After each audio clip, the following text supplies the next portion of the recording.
Capítulo 3. Néstor y yo, y nuestros hijos. Néstor me lo dijo: te van a perseguir a vos y a tus hijos. No fue altisonante. Estaba serio, y cuando le pregunté: ¿por qué decís eso?, enseguida cambió de conversación. Fue en el Calafate. Lo que no pude recordar es si fue durante la última semana que estuvimos juntos y que me había resfriado muy fuerte, o en el viaje anterior. Sí recuerdo perfectamente lo del resfrío, porque ese lunes 25 de octubre del 2010 había vuelto enferma de Río Gallegos, de visitar el Centro Tecnológico de Pircanilleu. Tenía dolor de garganta y anginas. No me quedó más remedio que cancelar mi visita programada para inaugurar la fábrica de BGH en Tierra del Fuego. No me sentía nada bien, y cuando se lo dije a Néstor me dijo: ah, bueno, ahora lo único que falta es que te mueras y nos dejes a Cobos de presidente. Mira, querido, a Cobos lo pusiste vos, así que a mí no me jodas, le contesté enojada. Me miró y se rió, en nuestros códigos de discusión. Eso era su manera de darme la razón. Aún no sabíamos lo que nos iba a pasar. No puedo dejar de pensar en aquel momento en que, de alguna manera, supo que ya no nos iba a poder proteger más.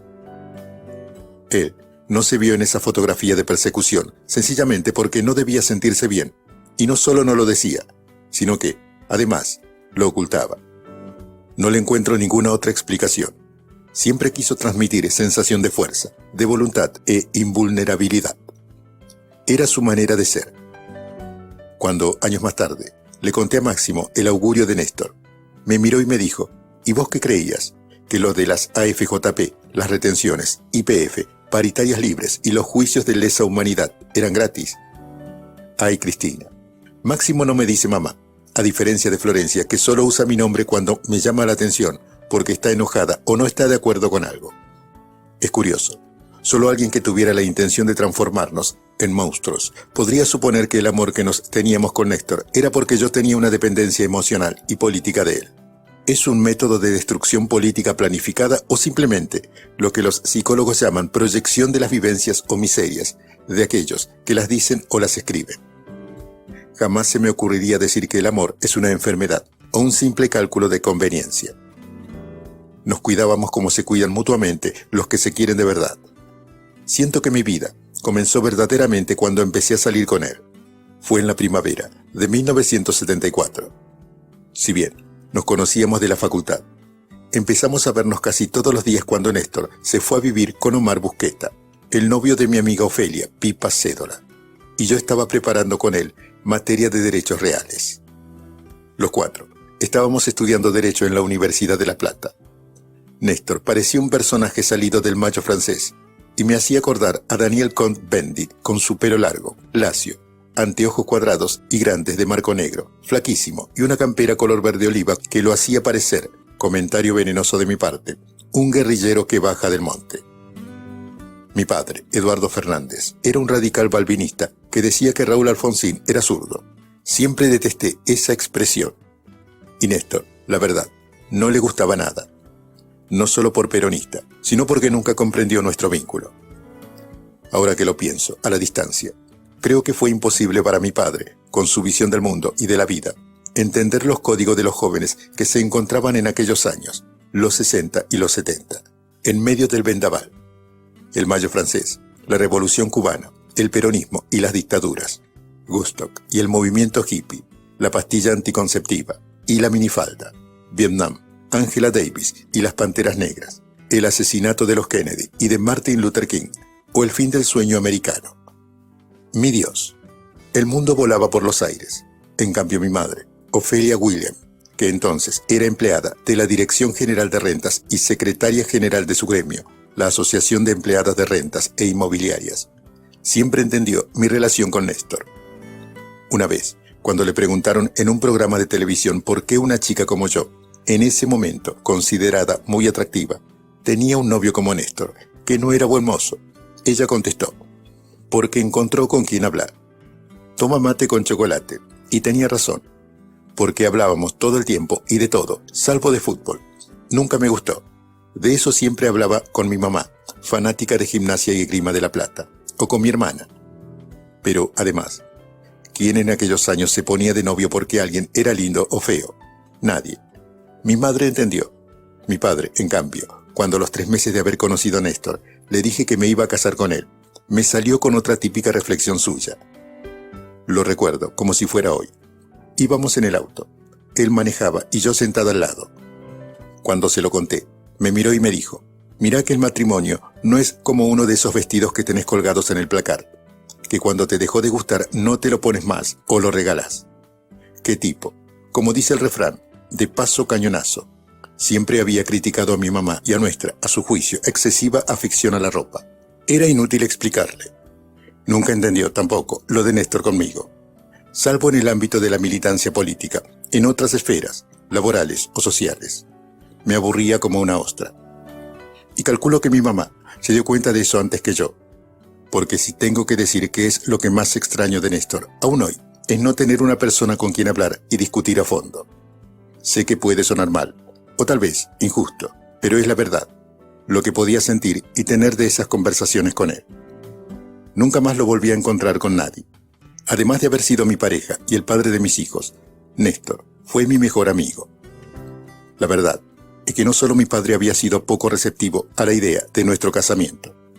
Cuando le dijimos a los padres de Néstor que vivían en Río Gallegos, tampoco estuvieron de acuerdo. Néstor me había pedido que fuera yo la que le escribiera sobre lo que habíamos decidido, ya que él se carteaba con sus padres semanalmente. La respuesta epistolar no fue la que Néstor esperaba, que era una barbaridad, que no nos íbamos a recibir nunca, que recién nos conocíamos, que si nos casábamos no pensaba venir y bla bla bla. ¿Para qué? Les contestó con una carta furibunda que se olvidaran de él, que igual se casaba y qué sé yo cuántas cosas más. El final es conocido. Los temores de nuestros padres eran infundados. Ni vestido que se cambia porque pasó de moda, ni estudiantes que abandonan su carrera. Estuvimos casados con Néstor 35 años. Y él, que había llegado a estudiar a La Plata en 1968, el 3 de julio del 76, al año y 2 meses después de haberse casado conmigo, se recibió de abogado. Yo lo haría recién en el 79. Nunca me voy a olvidar cuando rendimos derecho civil, familia y sucesiones. Estudiábamos juntos, pero a Néstor, a diferencia mía, que era capaz de no levantarme de la silla durante horas, lo aburría estudiar. Entonces, cada 1 hora quería parar para escuchar el noticiero de Radio Rivadavia o levantarse a preparar mate. Un pesado. La noche anterior a rendir, estábamos terminando de preparar la materia. Ya eran como las 11 de la noche y él se quería ir a dormir. Nos faltaba el último punto de una bolilla. Fueron de atracción, en sucesiones. No lo olvido más. Néstor, hay que estudiar esto, porque si te toca y no lo sabes, te bochan. No, yo estoy cansado, me voy a dormir, dijo. Le insistí. En serio, mira que si te toca, es fundamental. Me contestó, riéndose. Si me llega a tocar, te mato. Y se fue a dormir. Yo me quedé estudiando fuero de atracción. Al otro día, fuimos a rendir. Él pasó antes que yo. Sacó las 2 bolillas y una de ellas era la que tenía como último punto, fuero de atracción. Contestó todos, menos eso, y lo bocharon. ¿Para qué? Se enojó tanto que volvió solo a casa en Citibel y no me esperó a que rindiera. Saqué un 7, es decir, aprobé. Cuando llegué, estaba callado y no me hablaba, hasta que no aguantó más y me preguntó cómo me había ido. Cuando le dije que había aprobado, se puso contento. Ahora que escribo, recuerdo que en esa cátedra de Derecho Civil 5, el profesor titular adjunto era el doctor Antonio Bautista Bettini, el padre de Carlos, nuestro embajador en España durante toda nuestra gestión. El profesor Bettini, que era un enamorado del derecho, el ajedrez y las rosas, es un desaparecido de la última dictadura militar, igual que su yerno, el oficial de la Armada Jorge Devoto, y la exmujer de Carlos, Edith Mercedes Peirano. Nuestro noviazgo duró solo 6 meses. Nos casamos durante el mes de mayo del 75, un día antes del cumpleaños de mi mamá. Siempre me gustó el mes de mayo. Fue lo que se dice un casamiento de época, de la nuestra, claro. Matrimonio solo por civil. Yo, vestida de azul. Ahora que lo pienso, el mismo y exacto azul que nos identificó siempre durante nuestras campañas políticas. Y el de traje marrón con chaleco. El primero que tuvo después del de la comunión, que se lo habían comprado los padres cuando llegaron a La Plata. En la red circula una vieja filmación casera que hizo mi suegro de la reunión posterior al civil. Ni siquiera había fotógrafos. La única concesión que habíamos hecho era una invitación tradicional con un sobre en cuya solapa decía Enlace Fernández Kirchner, y en su interior una tarjeta en la que nuestros padres invitaban textualmente a el casamiento de sus hijos, Cristina Elizabeth y Néstor Carlos, que se efectuará privadamente en la ciudad de La Plata, Buenos Aires, el día 9 del corriente del mes. La Plata, Buenos Aires, mayo de 1975. A los pocos días, en junio de ese mismo año, ocurrió lo que luego la historia bautizó como el Rodrigazo, en referencia a Celestino Rodrigo, ministro de Economía de Isabel Perón. Me quedó muy grabada la crisis del 75, con tarifazos y la primera corrida inflacionaria, junto a una brutal devaluación, en una sociedad que no estaba bancarizada ni tampoco estaba atenta al dólar.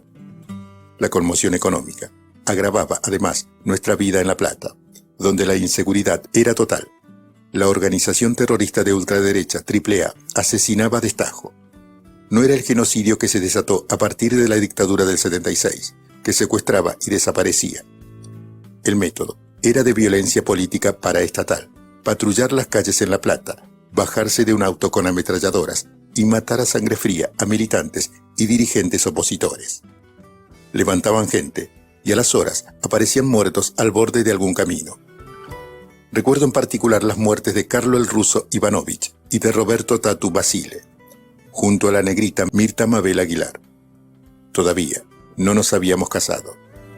En la templada noche del 13 de marzo, íbamos caminando con Néstor para mi casa. A la altura de las calles 7 y 38, habíamos parado a comprarnos un helado en una tradicional heladería platense, que se llamaba Roma.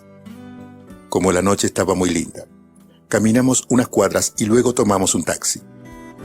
Al otro día, nos enterábamos que una hora después que pasáramos nosotros, en la misma calle entre 36 y 37, habían bajado de un auto y ametrallado a Ivanovich, quien en sus orígenes había militado en la FUR, Federación Universitaria de la Revolución Nacional, igual que Néstor. Cuando nos avisaron, no lo podíamos creer. Solo una hora antes habíamos pasado por ahí caminando. No habían transcurrido aún 48 horas cuando, parado frente al kiosco de diarios y revistas para comprar la Gaceta, en la esquina del Ministerio de Economía de 7 y 45, Néstor tomó un ejemplar del diario, se puso pálido, casi blanco. Empezó a decir, casi a los gritos, «Hijos de puta, lo mataron al Tatú, lo mataron al Tatú». Alcancé a levantar la vista y vi que el kiosquero nos miraba fijamente. Lo agarré de un brazo y le dije, «Vamos, Néstor, que llegamos tarde». Pagué el diario y prácticamente lo arrastré. Néstor quería mucho a Tatú, que estaba en pareja con la negra Aguilar. Los habían seguido y secuestrado cuando salieron del velatorio del Ruso, y los cuerpos aparecieron acribillados a balazos en un descampado cerca de Punta Lara. Mi Dios, por eso me quedó tan grabado ese momento de la crisis que se había desatado con el Rodrigazo. Sin embargo, tal vez lo que más me influyó de aquella época sobre mi gestión, en términos políticos, fue el enfrentamiento del gobierno con la CGT por las paritarias en aquella crisis del 75. Isabel Martínez gobernaba con José López Rega, a quien los militares habían bautizado como el Brujo, por su afición al esoterismo. Y con Celestino Rodrigo también estaba Ricardo Sin, como segundo de Rodrigo, un ajustador feroz. Pretendían que luego del tarifazo y una devaluación del 160% que había pulverizado el poder adquisitivo de los salarios, las paritarias tuvieran el techo que fijaba el gobierno. La CGT no aceptó, y en una dramática reunión en la Quinta Presidencial de Olivos, así por lo menos me pareció durante su transmisión por televisión, el sindicalista Adalberto Weimer, junto a todo el consejo directivo de la CGT que se encontraba presente, se paró y mirándolo a Isabel, que estaba sentada entre López Rega y Rodrigo, le dijo, «Señora, la CGT no acepta ese aumento». En el país había una tensión enorme. Perón había muerto el 1 de julio del 74. Las organizaciones montoneras y el Ejército Revolucionario del Pueblo, ERP, habían sido declaradas ilegales, y las acciones armadas de la guerrilla eran cada vez más audaces y desafiantes.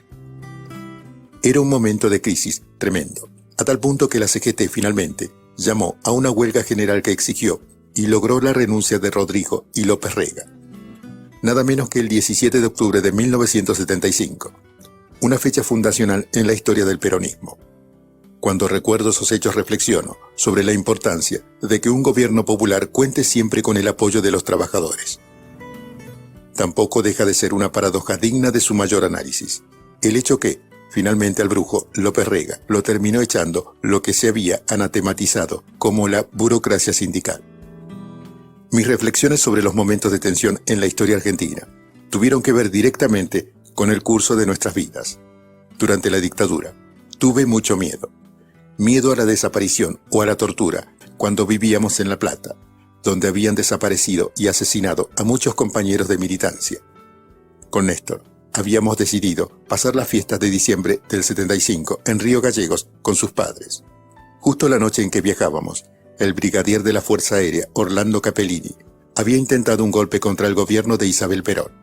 Recuerdo que llegamos a un aeroparque desierto y tuvimos que esperar durante horas para embarcar en el vuelo que nos llevaría a Santa Cruz.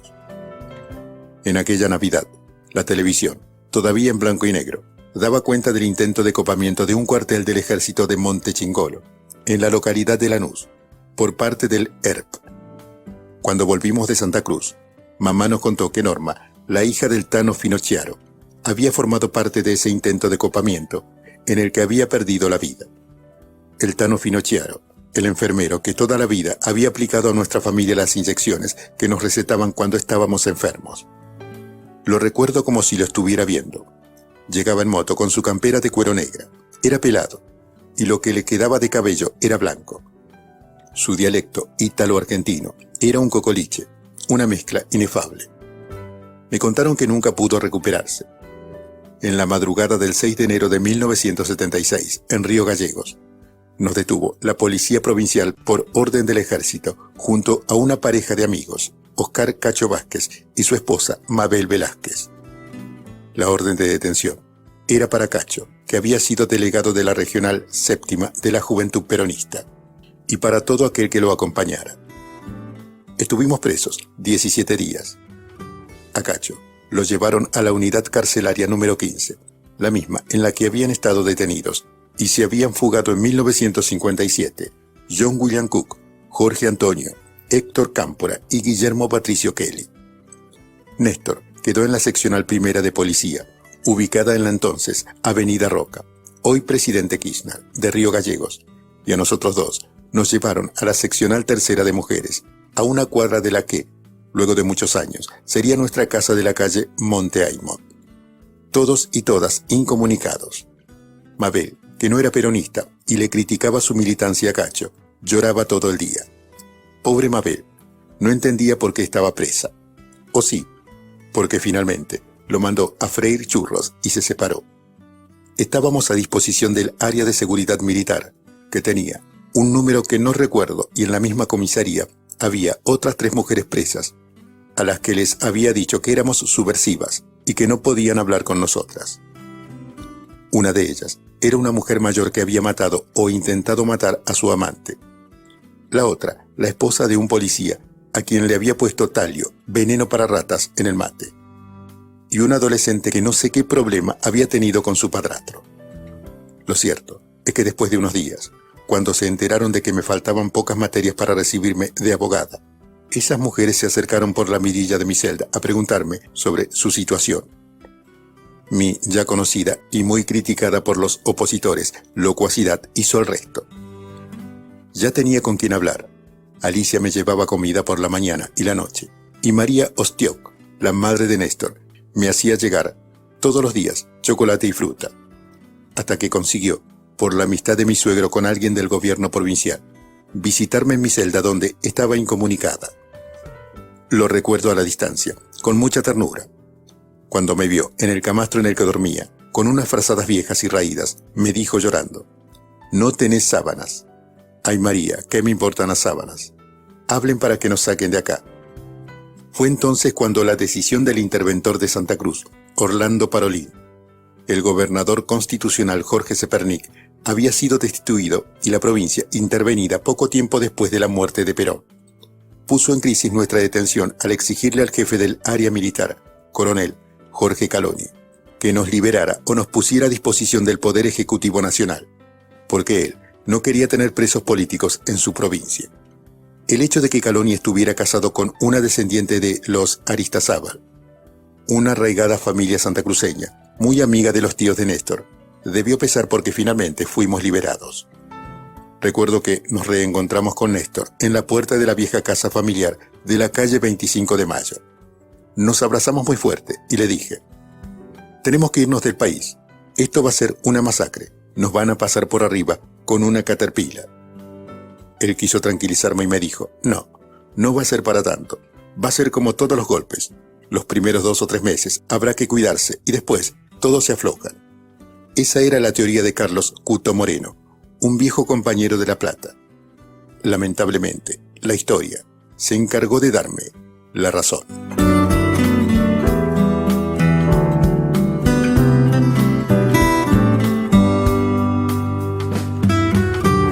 Mujer mirando al sur. Néstor se recibió el 3 de julio de 1976 y el 27 de ese mismo mes nos fuimos a Santa Cruz. Ya estaba embarazada de Máximo.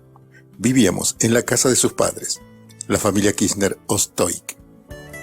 Si alguien alguna vez me preguntara si había conocido un matrimonio que pudiera ser tomado como ejemplo, no dudaría un instante. Néstor padre y María. El papá de Néstor pertenecía a una familia muy arraigada entre los N y C, código de identificación de los nacidos y criados en Santa Cruz.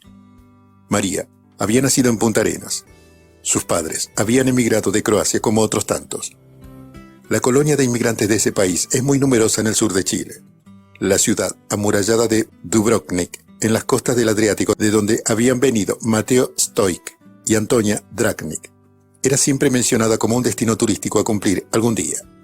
Con mi suegra siempre tuve una relación espectacular.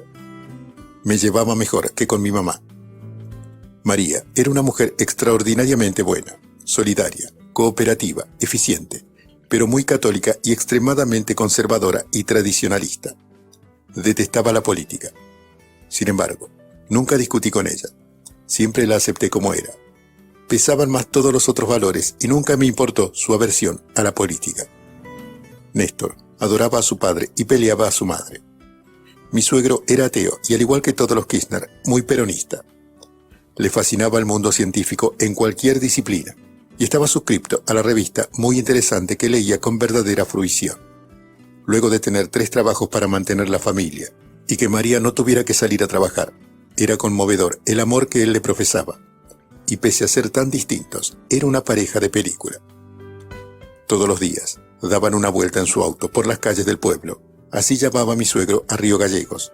Y si estaban los nietos, los llevaba a tomar un helado o a mirar pasar el tren de yacimientos carboníferos fiscales, que venía de Río Turbio con su carga de carbón al puerto. Especialmente a Máximo, que tenía fascinación por la vieja locomotora. Cuando María le prestaba demasiada atención a sus nietos, Natalia y Romina, hija de Alicia, y a nuestro hijo, que siempre estaban en la casa de la abuela, él se enojaba porque se sentía dejado de lado. Increíble. Aunque ahora que lo pienso bien, Néstor se ponía igual cuando llegaba a Olivos y mi hermana, Giselle. Ella, que es muy observadora, se había dado cuenta. ¿Qué cosa? María era el ama de casa perfecta. No solo cocinaba y muy bien, sino que además cosía la ropa de sus hijos, tejía sus suéteres, gorros y guantes. El ejemplo perfecto del patriarcado. No todo es lo que parece, y los Kirchner Ostoik no fueron una excepción. Alicia era la hermana mayor de Néstor y terminó su secundario a los 16 años con el mejor promedio de la Patagonia y una beca para estudiar en el norte. Esa expresión, el norte, significaba Buenos Aires para los patagónicos. María puso el grito en el cielo, se oponía tenazmente a que Alicia se fuera. Recién depuntaba la década del 60 y en Santa Cruz, las chicas de familia no iban a estudiar lejos. Terminaban el secundario como maestras o bachilleres y se quedaban para casarse. Sin embargo, Alicia obtuvo no solo el apoyo, sino algo más importante, la autorización de su padre para ir a La Plata. En Argentina, la patria potestad todavía no era compartida y la ejercía el hombre y, así, Alicia Margarita Antonia Kirchner, con el nombre de sus 2 abuelas y por el ejercicio del patriarcado, pudo estudiar.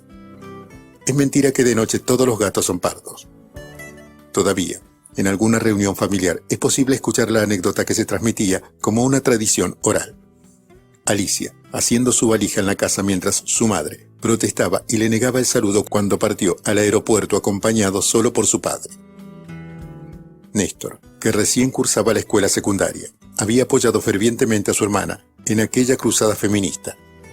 Unos años más tarde, él también emprendería el viaje a mi ciudad natal. Néstor estuvo becado durante sus estudios universitarios por el gobierno de Santa Cruz.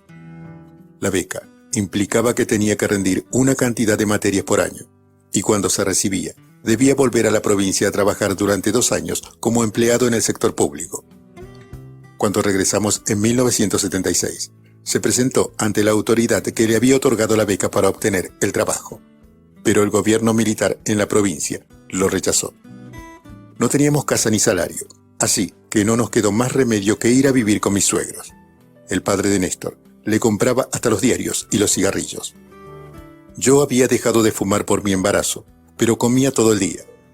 Llegué a engordar más de 30 kilos. Era lo mismo darme la vuelta que saltarme. La única foto en la que aparecía redonda como una pelota, y es literal, con un vestido azul de florcita Liberty y que mi suegra atesoraba. Pude capturarla y romperla. Fue la única vez que María se enojó conmigo. En cambio Néstor, durante el embarazo, se enojaba mucho al verme comer sin parar y le reprochaba a sus padres que me estaban engordando como si fuera un pavo navideño, y que eso no era bueno ni sano. Tenía razón. Me había invadido una obsesión por los bombones Marroc de Felford. Comía más de 10 por día. Ahora que estoy escribiendo, esto recién reparo en que Máximo, cada vez que entra a mi oficina en el Instituto Patria, se come uno de los Marroc que hay siempre sobre mi escritorio junto a las almendras. Lo cierto es que un tío de Néstor estuvo a punto de conseguirle un empleo como cuentacorrentista en el Lloyds, más conocido en Argentina como Banco de Londres, porque conocía al gerente de la sucursal de Río Gallegos, ya que ambos eran miembros del Rotary Club. Se entrevistó con él. El hombre estaba fascinado porque imaginaba lo bueno que sería tener a un abogado como cuentacorrentista. Pero a los 2 días fue a ver al tío y le dijo, pero este estaba en la JP. Así que Néstor se quedó sin trabajo y muy deprimido. Fue entonces que decidimos abrir el estudio jurídico y de a poco empezamos a tener clientes muy importantes de Santa Cruz, que eran amigos de su padre. Entre los primeros, Cayetano Drisaldi, concesionario de Citroën y agente oficial de YPF en Santa Cruz. También los dueños de la concesionaria Dodge Chrysler, Pablo Sancho y Victoriano Manzanares. Este último, además, fue nuestro primer contador y padre de Víctor Alejandro Manzanares, que años después no solo fue síndico del Banco Santa Cruz, sino también, cuando su padre se retiró, nuestro contador. Fue a partir de ese momento que comenzamos a crecer económicamente. Desde que nos conocimos con Néstor, nunca más nos separamos.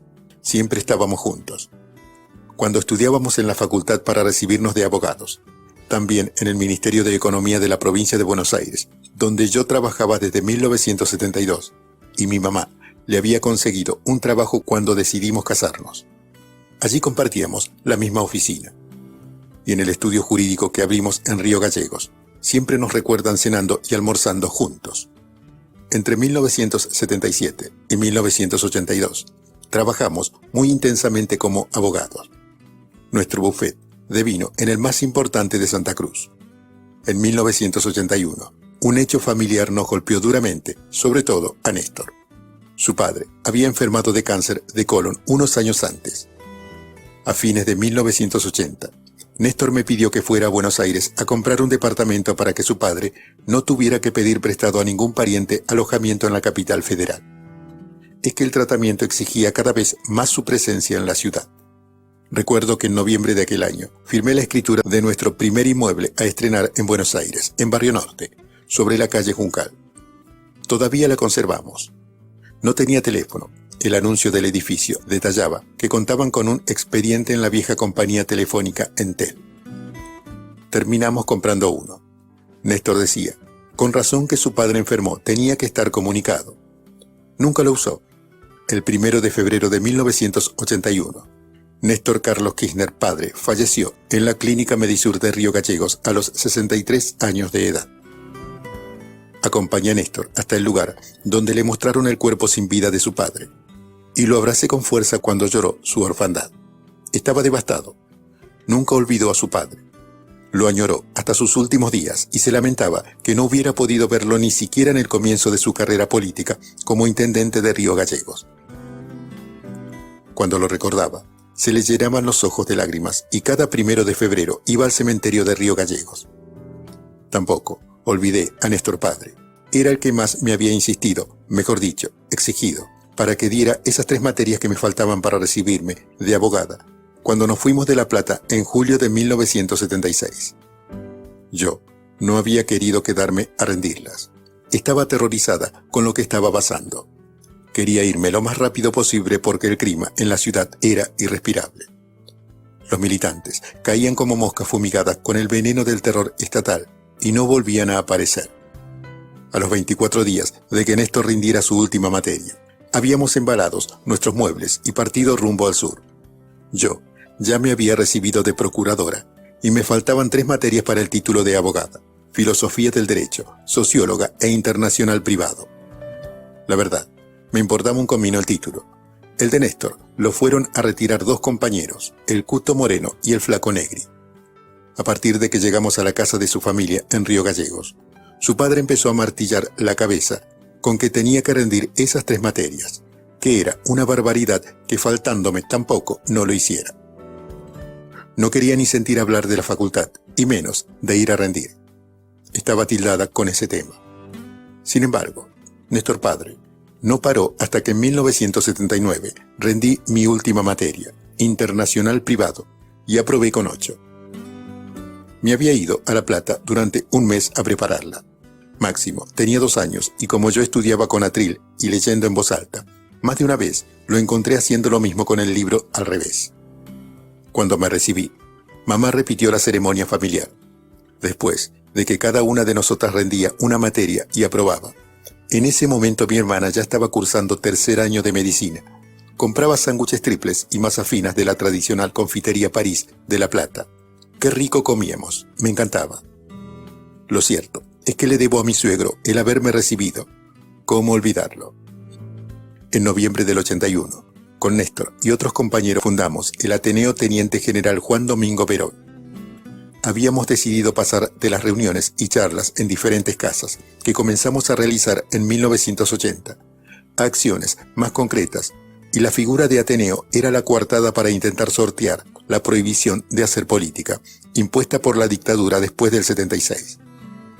Para ello, utilizamos una de nuestras propiedades, una esquina sobre la avenida Gregores de Río Gallegos, porque a esa altura teníamos numerosos inmuebles que habíamos adquirido con los que ganábamos como abogados. Lejos estábamos de suponer que el año siguiente entraríamos en guerra con el Reino Unido por la soberanía de nuestras Islas Malvinas, y que, con la caída de Puerto Argentino, el 14 de junio de 1982, se iba a producir el fin de la veda política.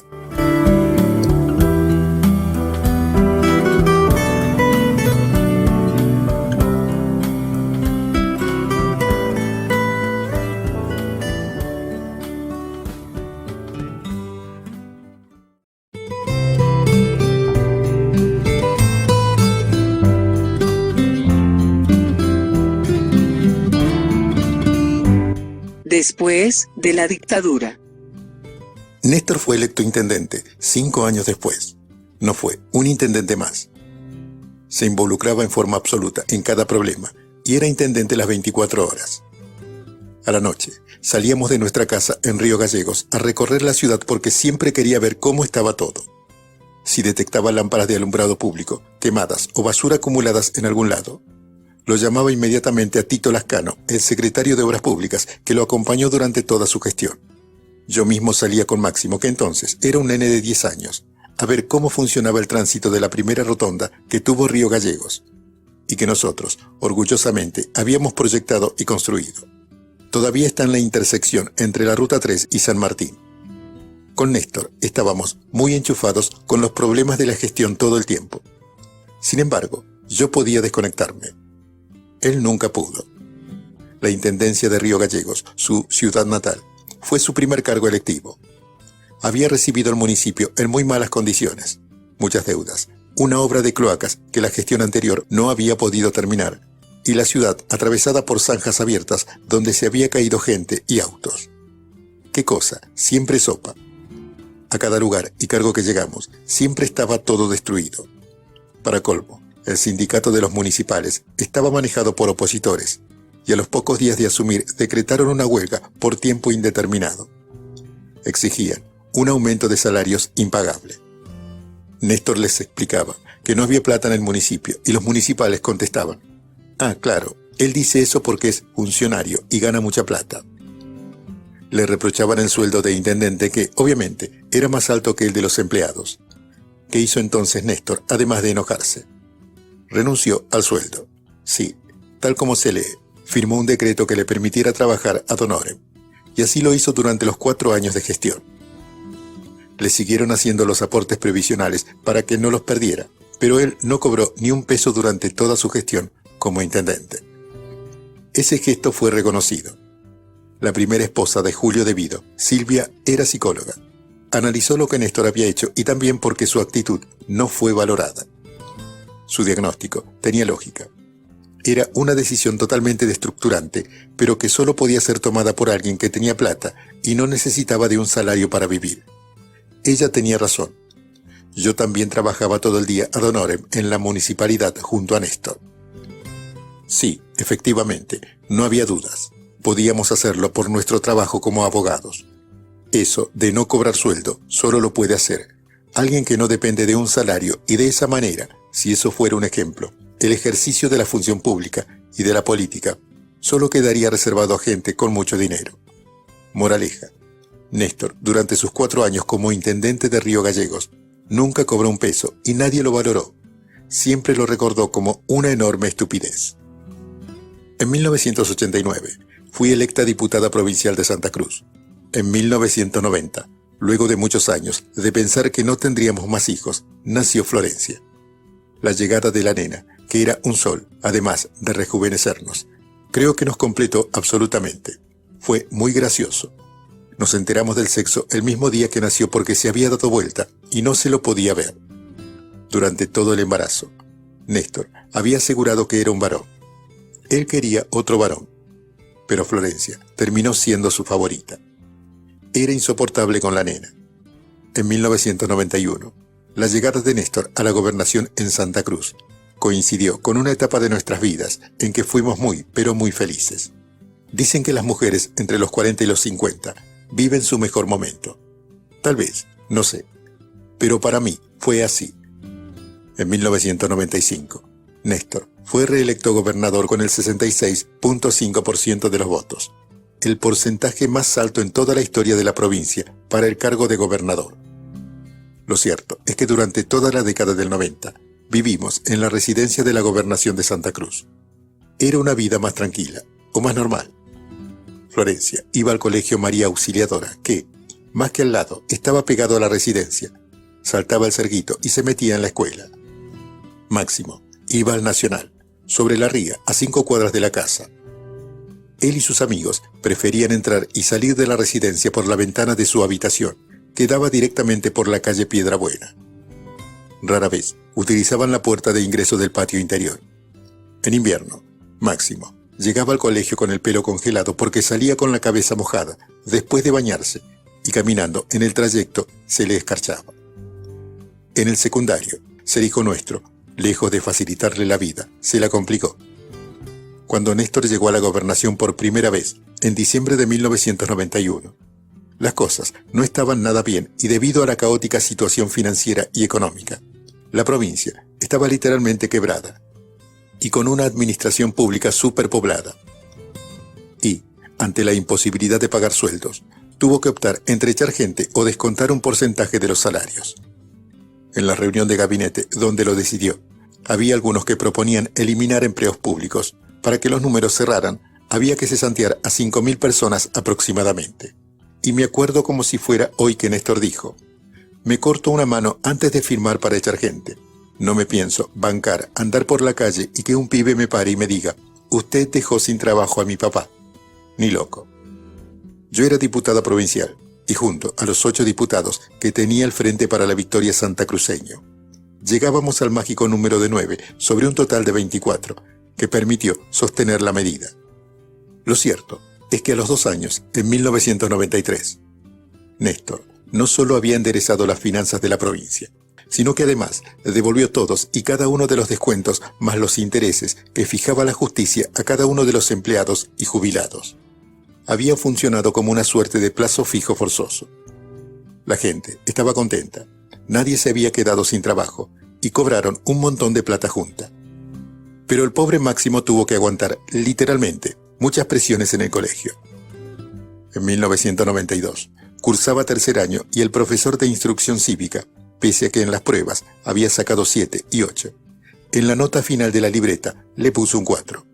Me indigné y fui al colegio. Pedí hablar con el docente y le pregunté cuál era la razón. Me contestó: lo reprobamos en conducta. Yo iba con la libreta en la mano. Perdón, yo acabé un casillero que dice instrucción cívica y otro que dice conducta. Si tuvo problemas de conducta, lo tienen que calificar en el casillero correspondiente. Es más, le dije, y ahí me embalé: si hizo algo tan malo, póngale amonestaciones o expúlselo. Pero en su materia, lo tiene que evaluar y calificar por lo que sabe. Me miraba y no sabía qué decirme. Continué: si usted nos tiene bronca a mi marido y a mí, vaya a tirarnos piedras a la casa de gobierno, pero no se la agarre con el chico. Estaba furiosa. No fue la única vez. En 1994, los sueldos docentes de Santa Cruz ya eran de los más altos del país y se cobraban en tiempo y forma. Máximo cursaba 5º año y en el primer trimestre había sacado 10 en las 2 pruebas de matemáticas. Sin embargo, la profesora le puso 4 en la libreta por no haber terminado los trabajos prácticos y la carpeta. Otra vez, allá fui de nuevo a protestar. Tampoco sabía qué contestarme. ¿Qué cosa, Dios mío? Eso de desquitarse con los chicos. Máximo era muy bueno en matemáticas. Su abuela María lo adiestró desde chiquito. Era muy gracioso, estaba jugando en su casa. Ella lo cuidaba siempre mientras yo trabajaba. Y de repente, cuando pasaba y lo veía jugando, lo interpelaba. Máximo, 4×4, 5×8, 7×6. Así, todo el tiempo. Lo cierto es que la profesora, el siguiente trimestre, le ofreció ir a las Olimpiadas de Matemáticas. Máximo le dijo que no, igual a su padre.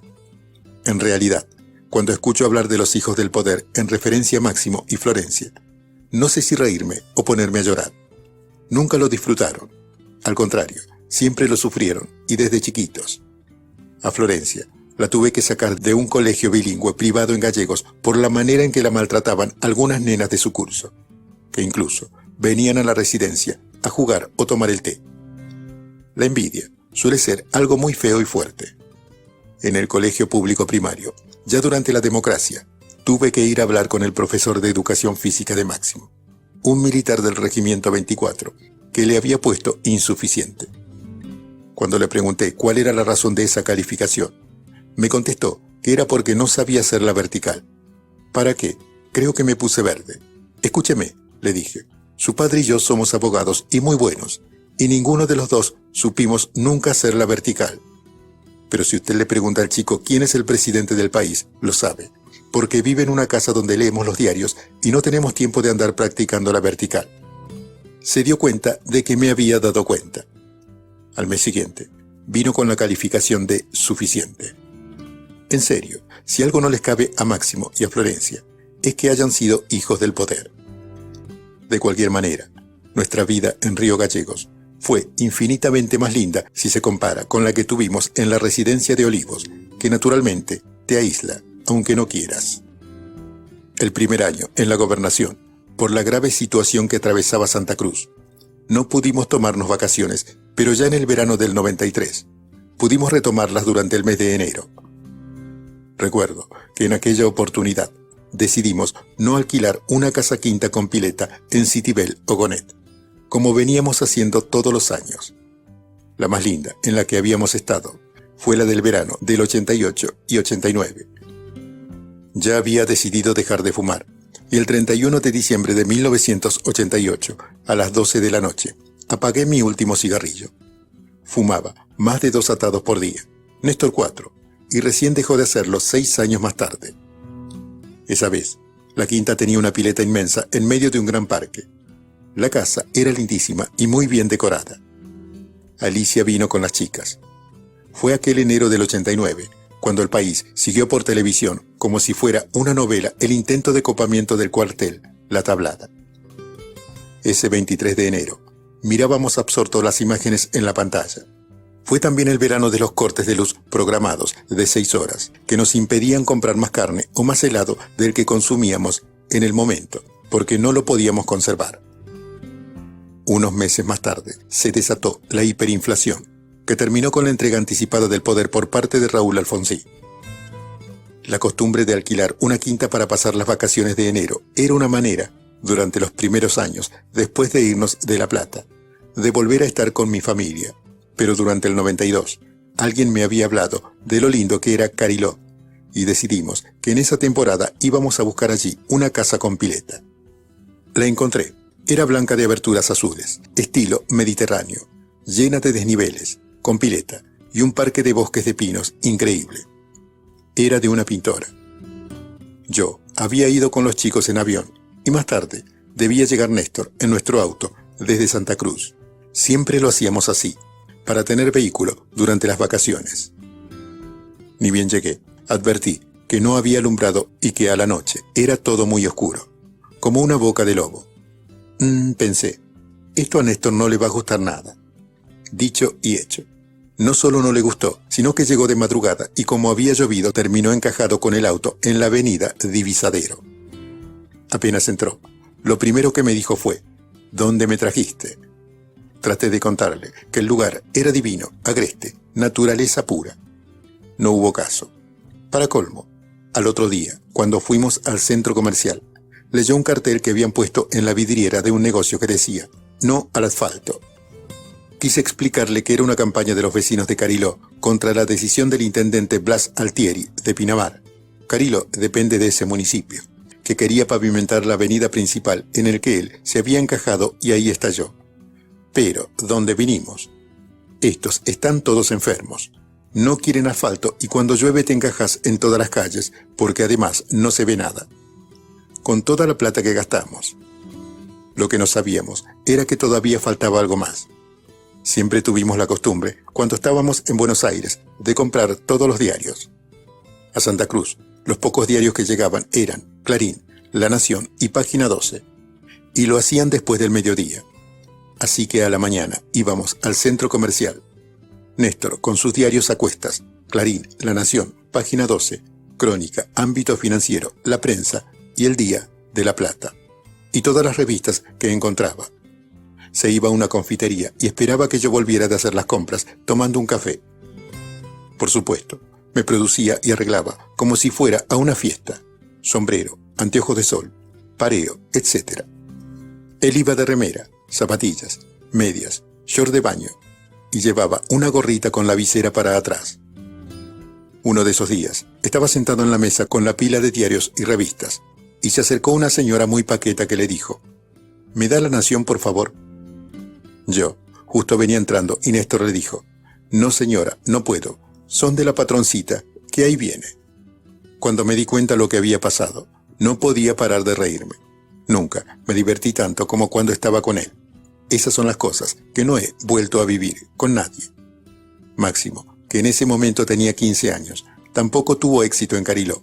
Se había traído de Santa Cruz su equipo de sonido y un día que estaba escuchando música a todo volumen en el jardín, al lado de la pileta. Una vecina que pasaba caminando se paró frente a la casa y le dijo, de muy mal modo, que bajara el volumen, que ese no era el estilo del lugar. Listo, Cariló, game over.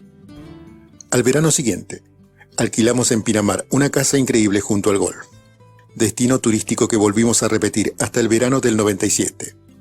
Esa fue nuestra última temporada en Pinamar, y también la última del reportero gráfico José Luis Cabezas. Habíamos alquilado una casa muy linda con pileta. A esta altura bueno es aclarar que no íbamos nunca a la playa.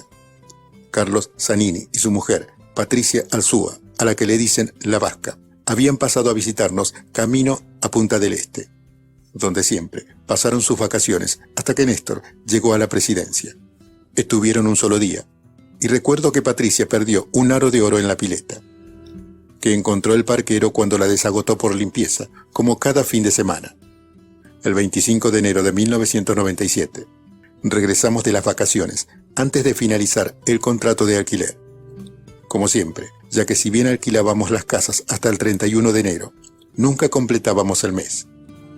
10 días antes, Néstor ya empezaba a dar vueltas, que estaba aburrido, que tenía que hacer cosas, que ya estaba bien. Insoportable. No había caso, no se podía desconectar. Así que la última semana de cada enero entregábamos anticipadamente la casa que habíamos alquilado, y aquel verano del 97 no fue la excepción. Cuando llegamos a Santa Cruz por la tarde, nos enteramos que había aparecido en Pinamar durante la madrugada del 25 de enero el cadáver calcinado del fotógrafo Cabezas de la revista Noticias, que el verano anterior, durante un reportaje que me hizo esa publicación, había asumido como senadora nacional en diciembre del 95. Nos había tomado las fotos a los 4 juntos, Néstor, Máximo, Florencia y yo, sentados en el parque de la Casa del Golf. Una foto lindísima, que todavía conservo en un hermoso portarretrato de alpaca. La familia ya estaba aburrida de hacer lo mismo en todas las vacaciones, y aquel desgraciado suceso fue nuestro caput para Pinamar.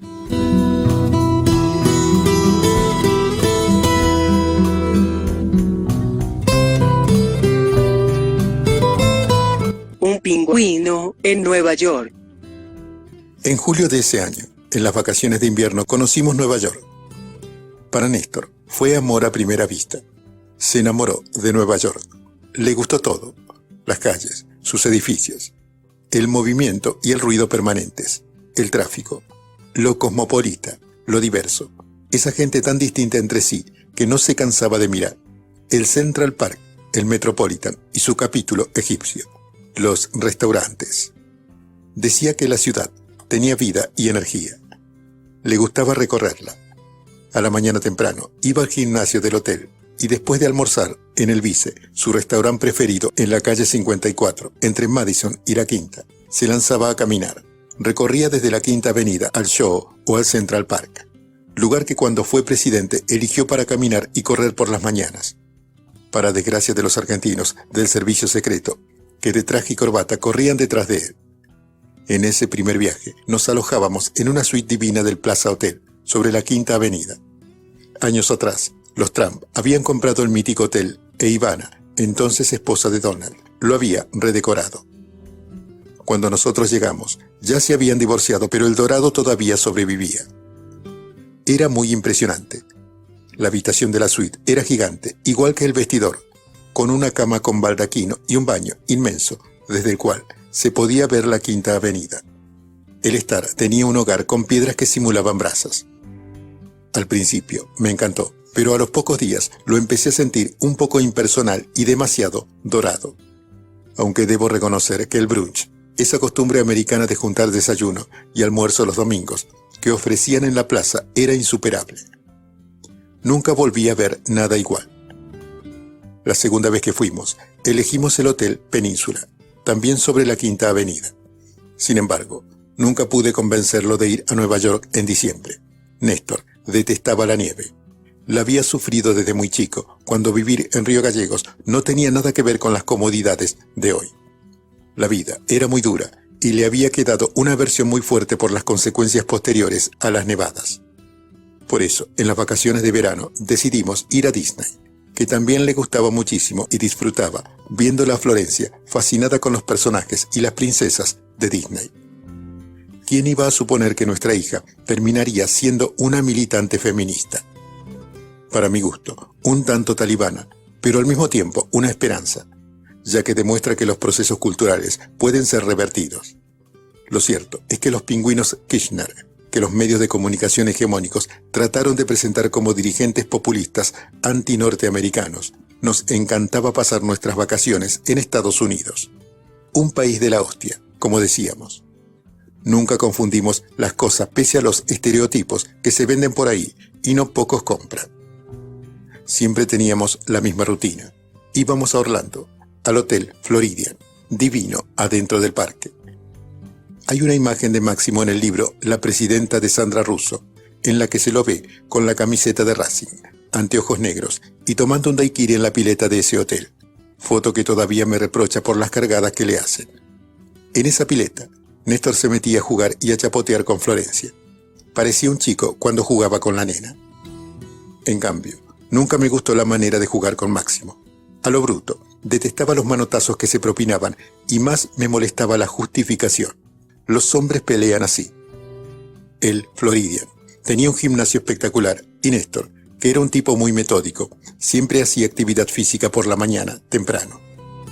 Nosotros lo esperábamos y cuando volvía ya estábamos vestidos y listos para ir a los parques. Las últimas vacaciones en familia fueron las del 2001, en Nueva York. Había intentado en ese invierno cambiar de rutina y programé un viaje a Italia. Cuando lo tuve todo listo, se lo mostré a Néstor. Estaba fascinado. Por fin iba a conocer Italia. Comenzaba en la mítica Sicilia, por la que habían pasado los fenicios, los griegos, los romanos y los turcos. Una maravilla. Después, subíamos para visitar Herculano y Pompeya, Postinato, Nápoles y la villa de Augusto. Llegábamos a Roma y ahí, cerca de la villa de Adriano, para después subir a Florencia, Venecia y finalmente Milán, desde donde retornaríamos a la Argentina. Los hoteles eran pequeños, pero divinos, tipo boutique, estilo europeo. Cuando terminé de contarles cómo iba a ser todo, me miró y me dijo: «¿Vos en qué país vivís?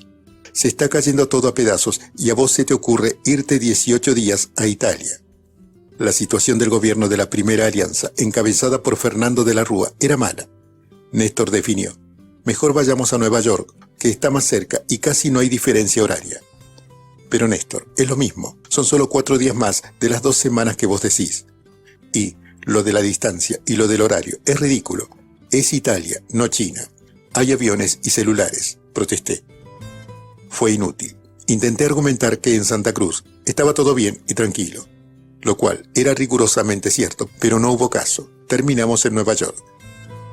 A fines de julio, estábamos alojados otra vez en el Hotel Península en la 55 y Quinta Avenida, cuando Néstor recibió la llamada de Ramón Puerta, entonces diputado nacional por Misiones.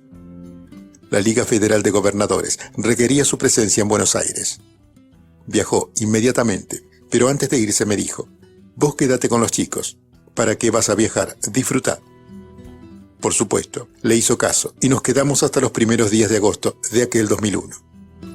Al mes siguiente, el 11 de septiembre, las Torres Gemelas fueron destruidas en un atentado brutal.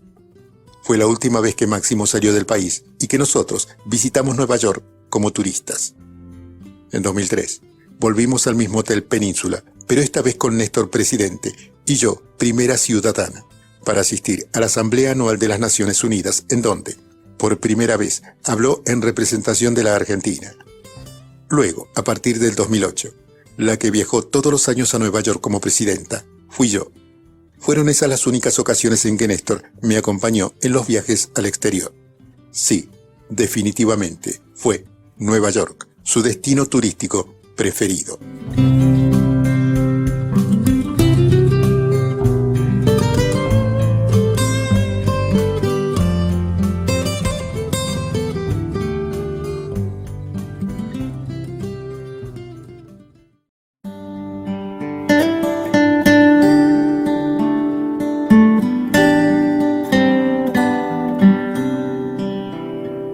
Sin protocolos y sin jefes. Cuando íbamos de vacaciones, no viajábamos como el resto de muchos gobernadores, que lo hacían avisando a los consulados o embajadas del país para que lo fueran a buscar o les facilitaran trámites. Hasta que Néstor fue presidente siempre viajábamos como turistas y no como funcionarios. Néstor, yo también, detestaba lo protocolar, igual que las grandes reuniones sociales. Esas donde la gente se reúne más que para hablar, para mostrarse o aparecer en las revistas del corazón o en las secciones especiales de algún diario. Por suerte, a los dos nos gustaba más compartir una reunión con amigos hablando de política o con la familia. Siempre me gustaron las reuniones familiares. En Santa Cruz solíamos compartir muchos asados en la casa de Alicia. Néstor nunca supo hacerlos.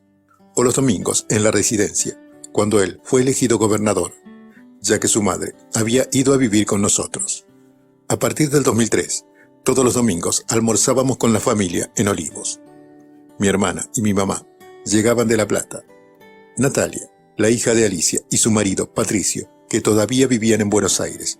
Después se fueron a vivir a El Calafate. También venía Alicia, su otra hija Romina y María, mi suegra, si estaban en Buenos Aires. Nunca faltaban. Lo mismo que Máximo cuando viajaba a la capital. Nos encantaba estar todos juntos comiendo y hablando. Disfrutábamos mucho, de todo, de la charla, de las peleas que Néstor armaba, de las cosas que le decía su madre. Fue así durante los 12 años y medio, aunque claro, después del 27 de octubre del 2010, nunca más fue lo mismo. Es curioso que con todas las cosas que han dicho y escrito, nunca trascendieran esas cálidas reuniones familiares. Tal vez la difusión de lo que realmente acontecía en Olivos no era apropiada para que los que planificaban y ejecutaban la destrucción personal y familiar de los Kirchner. Néstor siempre fue muy familiero, siempre sentí una enorme protección de su parte. Me había convencido que a su lado no me podía pasar nada. Y no era solamente yo. Mucha gente sentía lo mismo, como que él podía solucionar todos sus problemas, hasta los personales.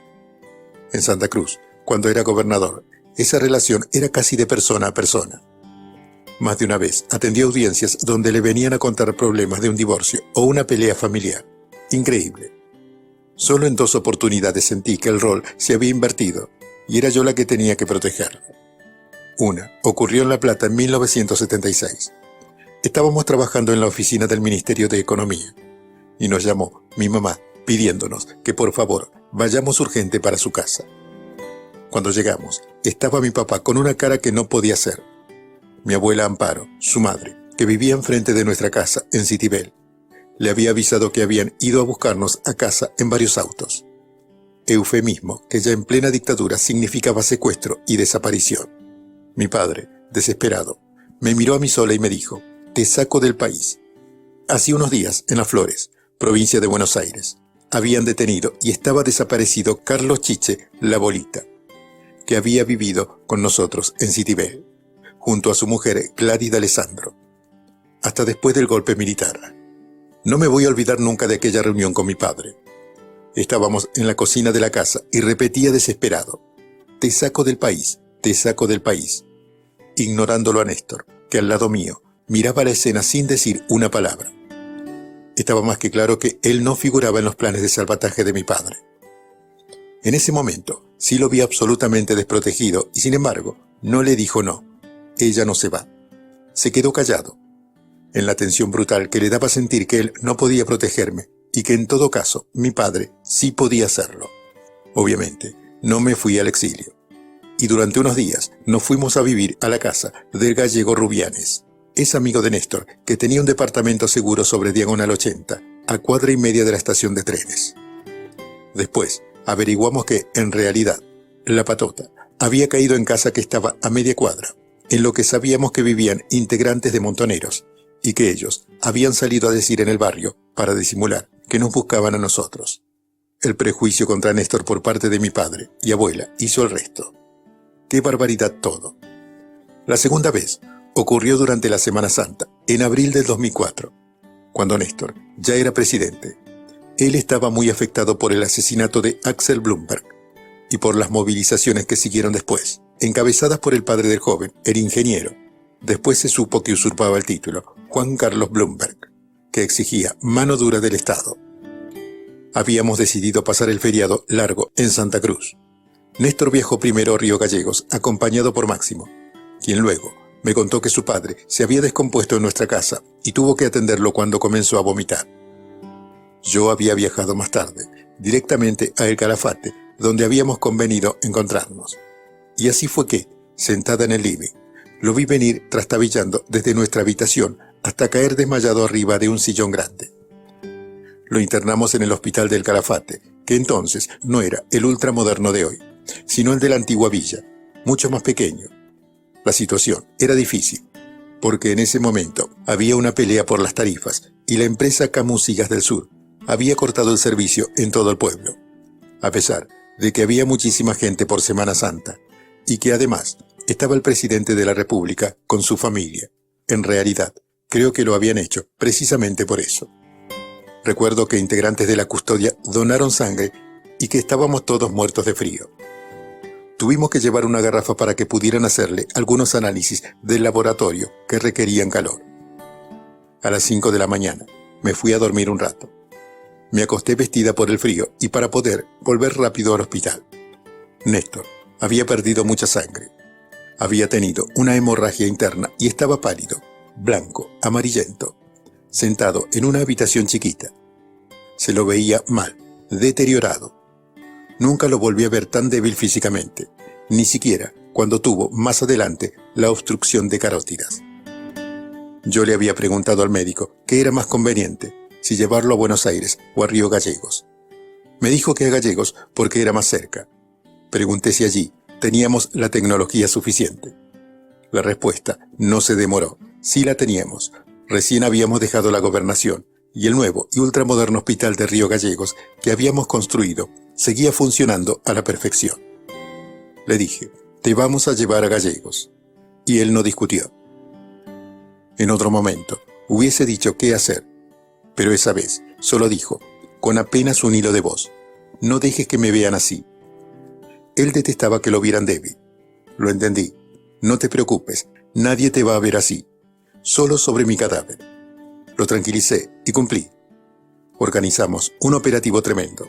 Primero, en la salida del Calafate y después en la llegada a Río Gallegos, en donde, pese a que había fotógrafos y cámaras de televisión, no pudieron capturar una sola imagen suya en ese estado. El dispositivo organizado había funcionado a la perfección. Ya, en el hospital de Río Gallegos, le hicieron análisis cada media hora y los médicos dijeron, a las 3 de la tarde hacemos el último. Si vuelve a dar negativo, tiene que entrar al quirófano. Néstor no se quería operar. Hablé con Máximo. Hay que operarlo. Tenemos que decírselo como si fuera una orden. Ya, junto a su cama, casi le ordené. Hablé con el doctor y con Máximo. Hay que operarte. No me contestó. La hemorragia había ocurrido porque se automedicaba, además del gran estrés por gobernar la Argentina post-2001 y el detonante de la muerte joven de Axel y de una manifestación de casi 100.000 personas pidiendo más represión y mano dura cuando veníamos de una violencia estatal tan trágica en nuestra historia. La cuestión es que le dije que lo íbamos a operar y él me contestó, ¿me vas a mandar cuchillo vos? Ay, Néstor, por favor, yo no, el médico, le dije casi llorando. Después le expliqué que aún faltaba un análisis, pero que no podíamos seguir así porque estaba perdiendo mucha sangre y estaba cada vez más débil. No me van a operar, me voy a curar solo, insistió. Yo estaba muy angustiada, pero cuando le hicieron el último análisis, la hemorragia había parado. No sé si fue su fuerza de voluntad o qué. Nunca me voy a olvidar de la forma en que me dijo, yo me voy a curar.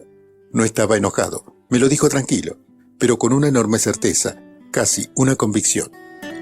Esas fueron las únicas 2 veces, en La Plata, en 1976, y en Semana Santa, de 2004, que lo vi débil, desprotegido, y que era yo la que lo protegía, y no al revés. Aquella vez, durante la dictadura, y la otra, cuando estaba enfermo. 2 situaciones límite. La protección de Néstor sobre mí, en La Plata, en Río Gallegos o en Olivos, no era una pose ni una imagen. Su protección era total, y no era pegajosa. Nunca me gustaron los pegajosos. Era amor. Me amaba absolutamente. Yo también trataba de protegerlo. Sobre todo, que cuidara su salud, que no hiciera cosas que lo pudieran afectar. Pero él no se preocupaba por eso. Era un hombre que admiraba la inteligencia de la mujer, la necesidad de protección.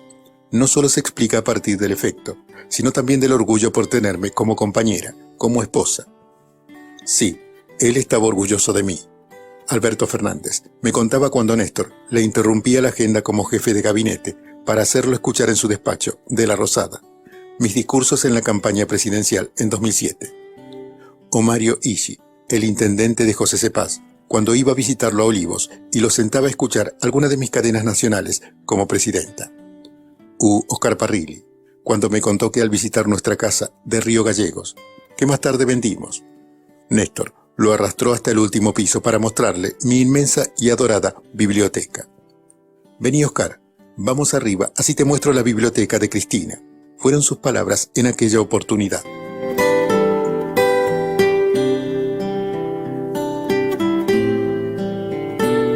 Por supuesto que discutíamos mucho y apasionadamente. Alberto y Oscar presenciaron algunas discusiones memorables.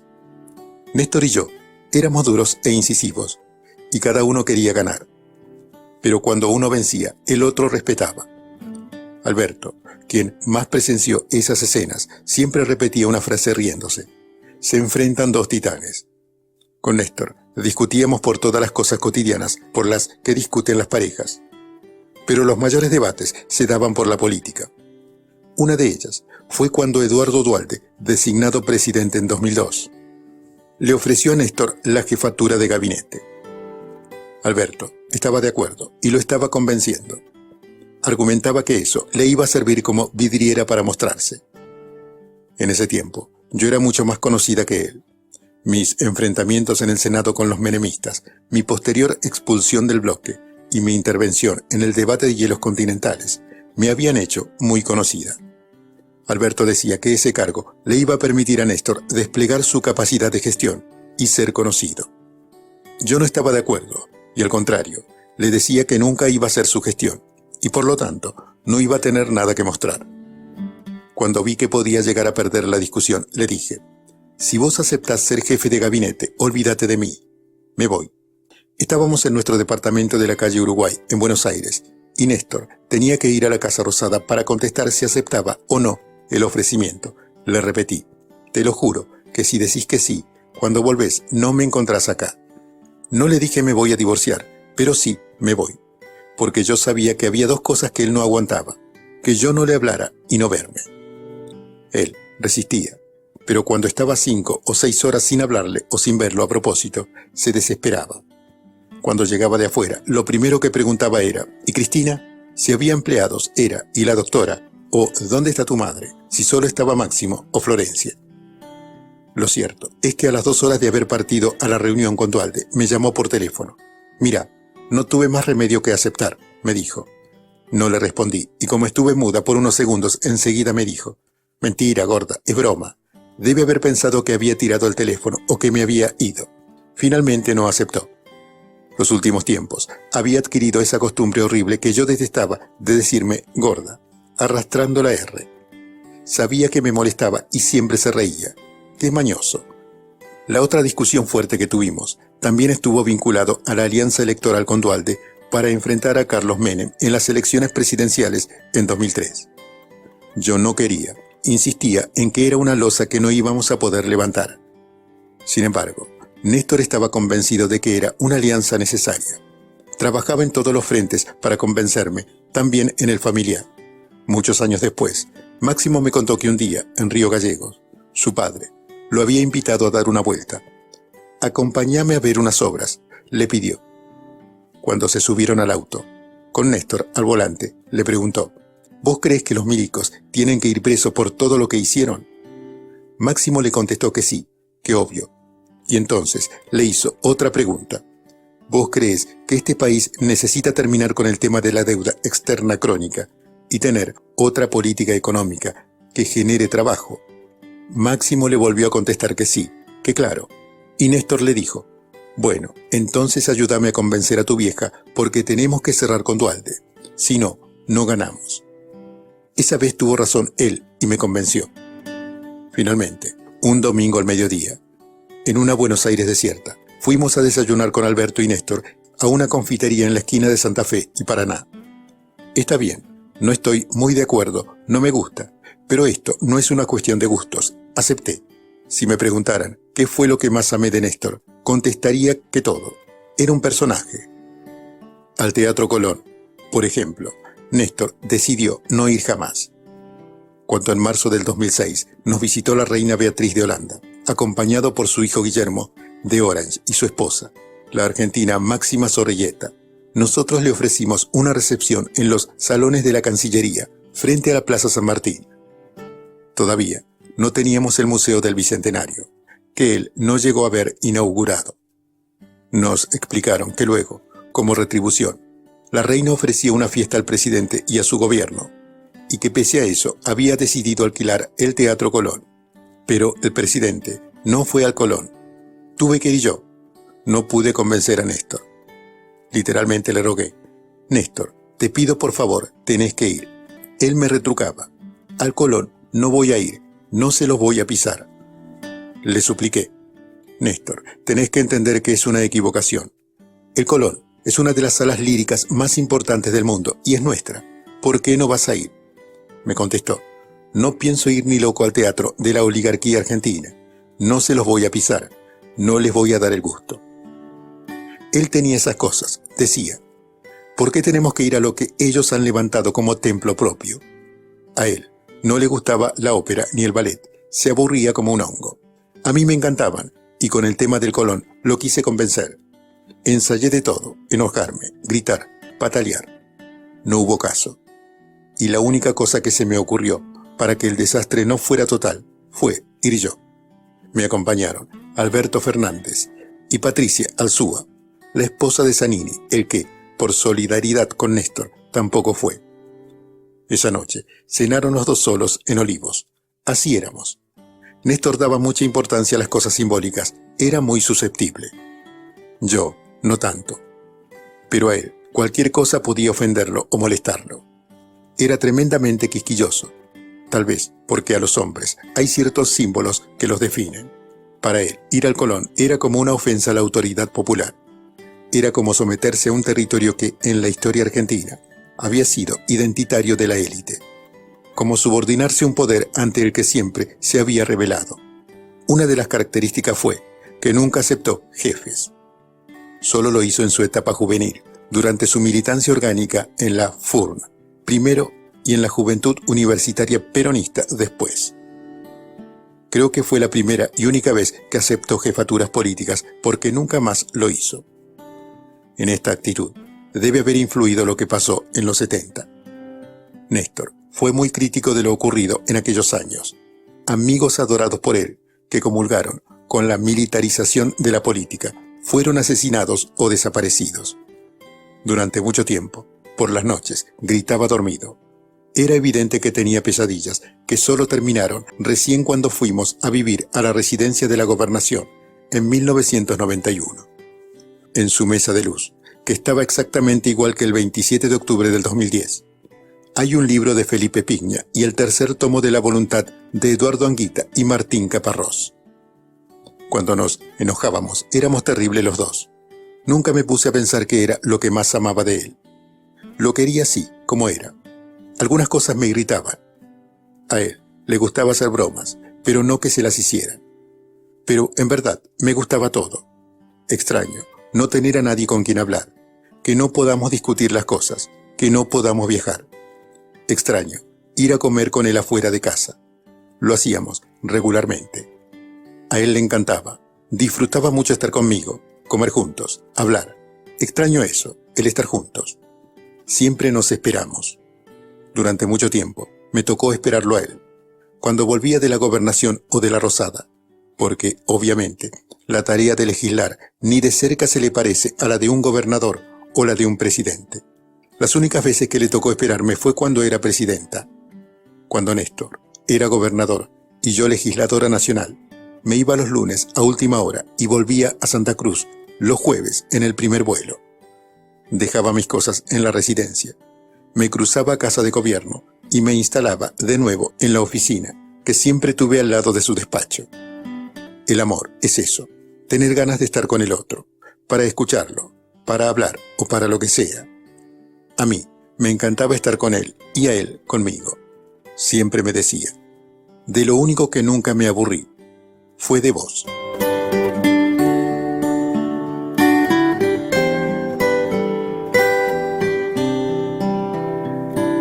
El espejo invertido. Cuando pienso en lo que tienen que soportar mis hijos, no puedo dejar de recordar las palabras de Néstor. Efectivamente, vinieron por mí y por ellos. El odio se construye para manipular, para pivotear sobre sentimientos y resentimientos de sociedades cada vez más mediatizadas. Sobre la envidia, sobre las frustraciones y sobre los fracasos de muchos seres humanos que necesitan odiar al otro, al que ellos creen diferente por su ideología, por el color de su piel, o peor aún, porque alguien los convenció de que es otro u otros los responsables de las cosas que les pasen o de las que no pueden tener. Dijeron, por ejemplo, que Máximo se rateaba del jardín. Primero me pareció una tontería. ¿Qué chico de 4 o 5 años se va a ratear del jardín de infantes? Ridículo. Sobre todo, en el caso de Máximo, ya que vivíamos exactamente enfrente de la escuela, y yo lo miraba desde el living de casa o la ventana de la cocina, cada vez que cruzaba la puerta de ingreso del jardín. Sin embargo, luego comprendí que detrás de los personajes que recitaban esas cosas, hay otros, más inteligentes, que las piensan, planifican e inventan. Un muy efectivo dispositivo del odio, como un arma o un artefacto, que se pone en marcha y se usa para difamar o destruir no solo a quien se considera enemigo político, sino también a su familia.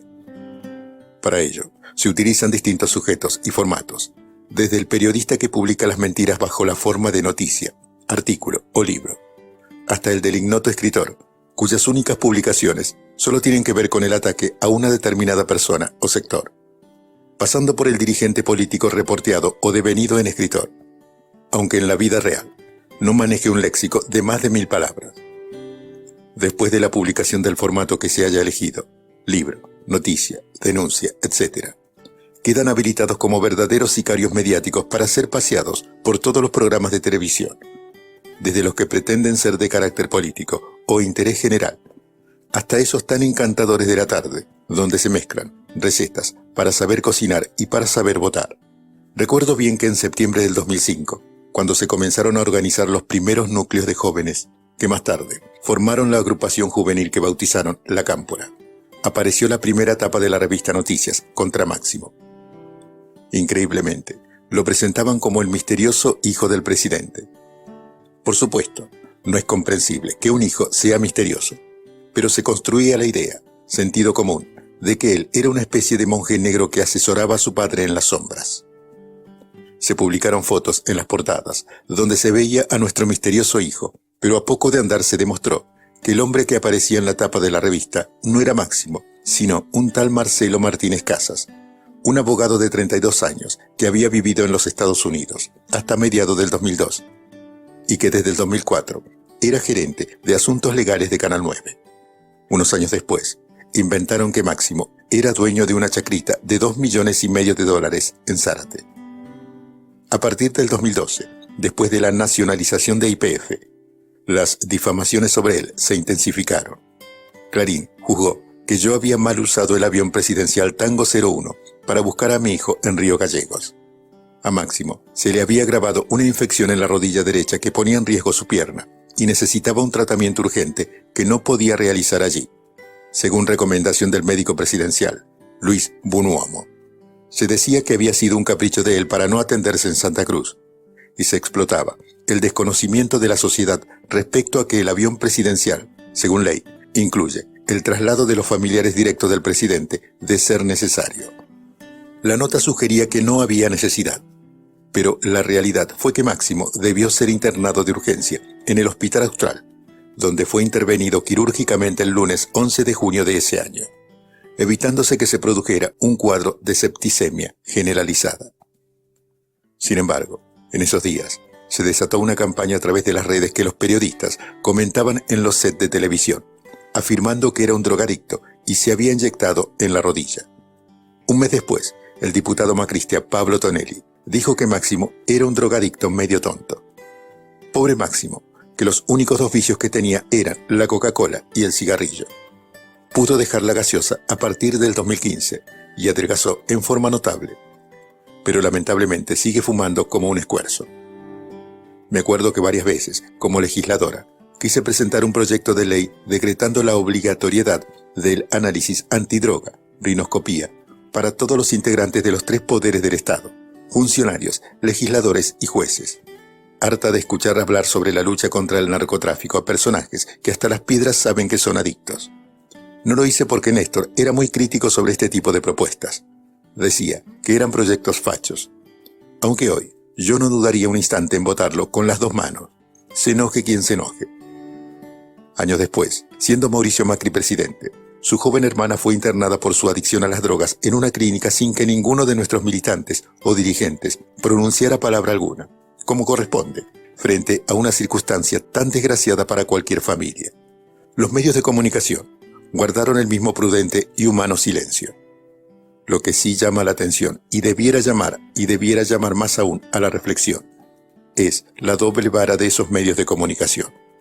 ¿Cuáles serían los titulares y las tapas de diarios y revistas en el caso de que una situación similar hubiera sido sufrida por mi familia siendo yo presidenta? Todos y todas conocen la respuesta. La semana en que Máximo habló por primera vez en público en un acto en la Cámpora, en la cancha de Argentinos Juniors, TN, el canal de noticias del Grupo Clarín, envió un equipo a Río Gallegos para demostrar que no era un joven dirigente político, sino, textual de la transmisión emitida, un vago y un lumpen vinculado a negocios oscuros. En el 2015, cuando se inició el último año de mi mandato, el monopolio mediático recrudeció su campaña de difamación contra nuestro hijo. La obsesión por el dinero, supuestamente mal habido o escondido, una práctica que los conocidos escándalos de Panama Papers revelan como propia de quienes nos acusan o nos difaman, en un perfecto espejo invertido. Se refleja en la falsa denuncia realizada en marzo de ese año. Daniel Santoro, el periodista estrella del Grupo Clarín, lo acusó de ser cotitular, junto con la ex ministra de Defensa, Nilda Garré, de una cuenta de millones de dólares depositados en el Banco Felton de Delaware, guarida fiscal en Estados Unidos, y en el Morval Bank Trust de las Islas Caimán. Es más, dijeron que Garré también tenía 2 cuentas en el Banco Tejarat de Irán. Clarín reproducía así una información triangulada con la revista brasileña Veja, uno de los medios que realizó una pertinaz campaña del mismo tenor contra Luis Ignacio Lula da Silva y Dilma Rousseff. Recién 2 años después, se verificó que todo era falso. El Departamento de Justicia de los Estados Unidos había demorado convenientemente más de 24 meses en informar a nuestro país que nunca habían existido esas cuentas a nombre ni de Máximo Kirchner ni de Nilda Garré.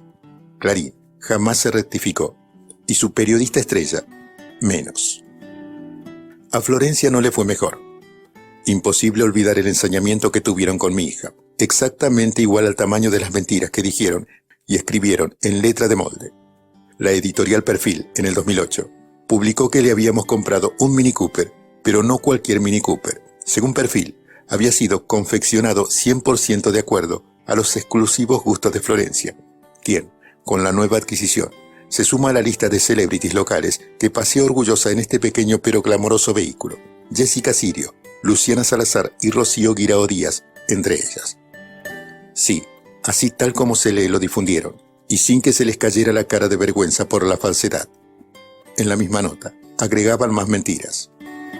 Flor, que tiene solo 17 años, todavía no sacó registro. Usa el flamante modelo de $39.000 para pasearse con sus amigas por las callecitas de la Quinta de Olivo. Por ahora, sacarlo a las calles de Buenos Aires es solo un sueño que tendrá que esperar. Lo único cierto de todo eso era la edad y que no tenía registro. Hoy, con 28 años, vive en el barrio de Montserrat y sigue sin tener registro ni auto, porque nunca aprendió a manejar. Me acuerdo que cuando lo leí, dije, pero qué estupidez, si Florencia no sabe manejar. Máximo me dijo, ay Cristina, ¿qué les importa? El tema es hacerle creer a la señora que está en la peluquería, leyendo la revista, que Florencia tiene un auto importado que vale miles de dólares para andar adentro de Olivos, mientras otros tienen que andar a pata. ¿No te das cuenta? La quieren hacer aparecer como una tilinga frívola y de chapa justifican que no tienen foto. Es todo muy obvio, Cristina. Máximo, que dejó de decirme mamá hace años, después me contó que Carlos Sancho, ex gobernador de Santa Cruz, le había preguntado de qué color era el Mini Cooper de Florencia. Carlos, no seas idiota. Florencia no tiene ningún auto. Bueno, che, no te enojes. Después de todo, ella puede tener un Mini Cooper. Carlos Sancho tenía razón. Aunque Máximo desistió de explicarle el fin que perseguía la noticia inventada. Ahora, a ese tipo de operaciones les dicen fake news, y es muy fácil desmentirlas en las redes. La revista Noticias llamaba a Florencia la más joven del clan.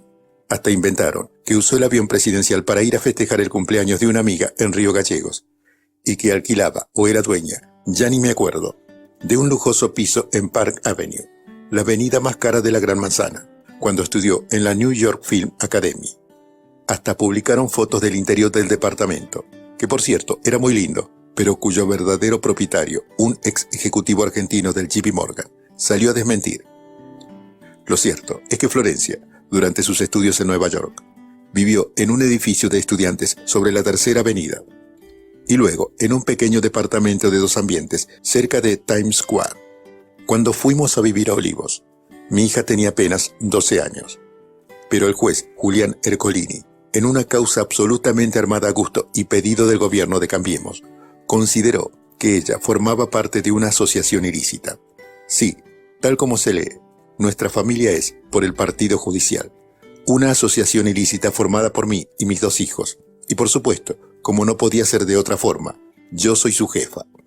Cuando le estaban tomando declaración indagatoria en el juzgado a cargo de Ercolini y le leyeron el auto de procesamiento firmado por el juez, que dice que nuestra hija había entrado a la supuesta asociación ilícita el 27 de octubre del 2010, Florencia interrumpió y preguntó: «Perdón, ¿qué dicen que estaba haciendo el 27 de octubre del 2010?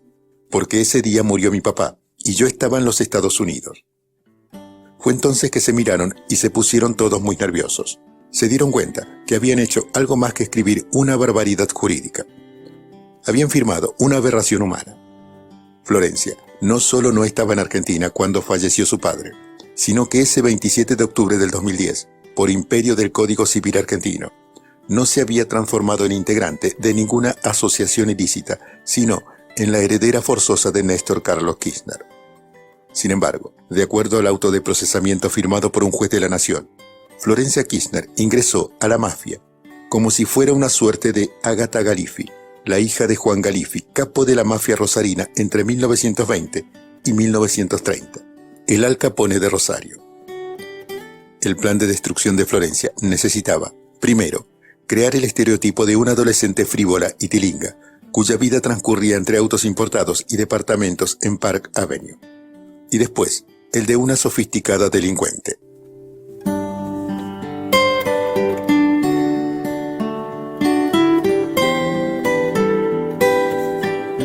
La realidad de una joven que estudiaba cine, había tenido hija soltera y había abrazado con pasión la causa feminista, no le servía para nada. Al contrario, sí, Néstor tuvo razón cuando nos auguró persecución a mí y a nuestros hijos. Lo que él nunca pudo imaginar fue que sobre nosotros, como pareja, se desataría una campaña de aniquilación a alta escala. Eso nunca habría entrado en su cabeza ni en su fantasía más elaborada. Y por eso esperaron a que no estuviera para iniciar el ataque. Con él en vida, no hubieran podido. Desde una exfuncionaria que afirmaba haber sido su amante, hasta las barbaridades escritas por un integrante de la coalición cívica de Elisa Carrió, esposa del candidato a gobernador de Santa Cruz, por Cambiemos, e hija de un comerciante, expresidente de la Cámara de Comercio de Santa Cruz, que había tenido amistad con Néstor, y tuvo que abandonar la ciudad, después de empapelarla con cheques sin fondos. Ella dijo que con Néstor nos maltratábamos y que éramos un matrimonio de ficción. Dios mío, de ficción, justamente ella. Es un secreto a voces por toda la ciudad de Río Gallegos, que sirve de pantalla para su marido y padre de sus hijos. Dios mío, cuánto cinismo. En este intento de destrucción de nuestro matrimonio, el monopolio Clarín llegó a relatar en letra de molde que durante un viaje en el avión de la provincia, Néstor me pegaba en la cabeza con un diario enrollado. Eso sí, que es proyección pura, pegarle a Cristina en la cabeza y con un ejemplar de Clarín. Ni Freud lo hubiera hecho mejor. Juro que no me enojé, al contrario, me reí hasta no poder más y creo que hasta hice un posteo en las redes al respecto. No faltó tampoco la denuncia de pareja homicida. En diciembre del 2014, cuando comenzó con fuerza la campaña electoral del macrismo, un abogado se presentó en Comodoro Pi pidiendo que me investigaran por el presunto asesinato del hombre que había sido mi compañero. Aseguraba que había sido asesinado de un tiro y que el motivo eran los celos y el odio. Sí, hasta eso hicieron, y alguna cosa muy demasiado planificadas. El 5 de mayo del 2013, 4 días antes de nuestro 38 aniversario de casamiento y 4 meses antes de las elecciones parlamentarias, en un programa de televisión del Grupo Clarín y en horario prime time, Miriam Quiroga, una exfuncionaria, decía haber sido, durante años, la amante de Néstor Kirchner. Y eso no era todo. Por esa supuesta cercanía, ella decía haber visto bolsos llenos de dinero que salían de la casa de gobierno con destino desconocido. Bingo. Este lunes, Carlos Zanini me dijo durante el almuerzo: «Te pido por favor, Cristina, que bajo ningún punto de vista vayas a creer la inmundicia que pasaron anoche en la televisión, porque te puedo asegurar que es mentira, es una basura. Estaba indignado. Repetía que no se podía creer ese nivel de difamación. Carlos, no te hagas problema. Es imposible que crea eso. Primero, porque me hubiera dado cuenta de una situación así. Es imposible que una mujer no se dé cuenta que durante 10 años la han engañado, salvo que te hagas la idiota, cosa que suele suceder. Y riéndome, agregué para contribuir a mi bien ganada fama de soberbia. Y segundo, mira si teniéndome a mí va a buscarse otra. La pasearon por todos los canales de televisión, y creo que hasta escribió un libro, las cosas que se dijeron. Finalmente, se descubrió que todo era mentira, falsa la amante y falsos los bolsos que Quiroga decía haber visto. Un ex policía que fue pareja de ella confesó que en realidad Quiroga quería promocionar un libro que había escrito para que se vendiera mucho porque necesitaba la plata. Todo había sido por plata. Me acuerdo que en aquellos días me escribió una señora encantadora, viuda también, que me decía que yo tenía que hacerle un juicio a esa mujer para cuidar la memoria de mi marido, porque eso era una infamia. Que ella también había hecho un juicio de esa naturaleza por su marido y lo había ganado. Me emocionó mucho. De todas formas, pienso en la certeza que siempre tuvieron Florencia y Máximo, nuestros hijos, en el amor de sus padres. Para Florencia, su padre, era un ídolo, y él había trabajado a destajo, de sol a sol, para eso. Una vez Máximo me dijo, ¿sabes por qué hay gente que tiene tanto odio hacia ustedes? Porque eran una pareja que estuvieron 35 años juntos, con una vida familiar hermosa, y que, cuando llegaron al poder, no se separaron ni se alejaron, al contrario. Y eso genera mucha envidia porque es algo fuera de lo común. ¿Sabes qué pasa, Cristina? Los que arman todo esto saben de la envidia y el resentimiento, y trabajan sobre eso. Porque ella puede tener todo. Es joven, agradable, atractiva, se viste bien, tiene plata, él la quiere. Son una pareja que funciona. Y arriba, hay millones de argentinos que los quieren. Tiene razón. Para algunos y algunas es demasiado. No fuimos la única pareja en la historia que sufrió la difamación. También decían que Perón no la había querido a Evita, que la había utilizado para su propia propaganda. O peor aún, que deseaba que Evita siguiera enferma para que no insistiera con ser vicepresidenta o que no la visitaba durante su enfermedad. Dijeron todas estas cosas con la misma hazaña con la que aseguraron que no había velado a Néstor, que el cajón estaba vacío, como un espejo invertido, donde se destruyeron a los enemigos políticos y al mismo tiempo se proyectan las propias vidas y miserias, para, a partir de ello, construir imágenes de ficción. ¿De qué otra forma puede entenderse el ataque sobre nuestro único matrimonio para ambos, 35 años, y sobre nuestros 2 únicos hijos, que siempre estuvieron junto a nosotros, y con los que formamos una familia en serio que no tenía la necesidad de exhibirse para demostrar nada? ¿Cómo no contraponerlo al intento del marketing político de la Alianza Cambiemos, con la ayuda imprescindible de los medios hegemónicos, de construir la imagen de familia perfecta de Mauricio Macri y su actual esposa, pese a que para ambos es el tercer matrimonio oficial, sin contabilizar otras apariciones en revistas del corazón? ¿Cómo no compararlo con la única aparición en el rol de hija, ocultando al resto, de la pequeña y adorable Antonia en la huerta familiar de Olivos, cultivado por el INTA, cual la familia Ingalls, o cuidando conejos en la versión argentina de la familia Kennedy? Aún así, prefiero recordar los momentos en que Néstor y yo éramos pareja en estado familiar, y de ideas que para nosotros fue la combinación perfecta, aunque ya se sabe que para las relaciones humanas las fórmulas no existen. Como el que vivimos el día anterior a su primer discurso como presidente ante la Asamblea Legislativa el 25 de mayo del 2003. Como siempre, yo tenía que escribirlo. Estábamos en nuestro departamento de Uruguay y Juncal, con Carlos Zanini, quien se había sumado en la tarea de redactar las intervenciones de Néstor. Él preparaba la estructura y luego yo la trabajaba y le daba forma definitiva. Néstor confiaba mucho en nosotros. Aquel 24 de mayo llegó a casa a eso de las 7 de la tarde y le entregamos contentos el discurso para que lo leyera y nos comentara qué le parecía. «Esta porquería no la leo, es una porquería», nos dijo. Con Zanini nos miramos, no sin cierta desesperación. Faltaban 16 horas para que hablara, contando la noche, y nos acababa de revolear el discurso que tenía que leer. «Bueno, Néstor, decime qué querés decir», Márcame los ejes y me siento a escribir de vuelta, pero decime por favor, porque si no, es imposible. Me había puesto muy nerviosa. Yo estaba sentada en el mismo comedor diario en el que todavía desayuno, cuando estoy en Buenos Aires. Y ahí, sobre la mesa, mientras él parado me tiraba algunas líneas, empecé y terminé de escribir el discurso que pronunció al otro día. Me salió de un tirón y se lo dio para leer. Le encantó. Recuerdo cada palabra de ese juramento político a un pueblo escéptico y devastado por la crisis. El concepto de proponer un sueño fue uno de los ejes que me había tirado.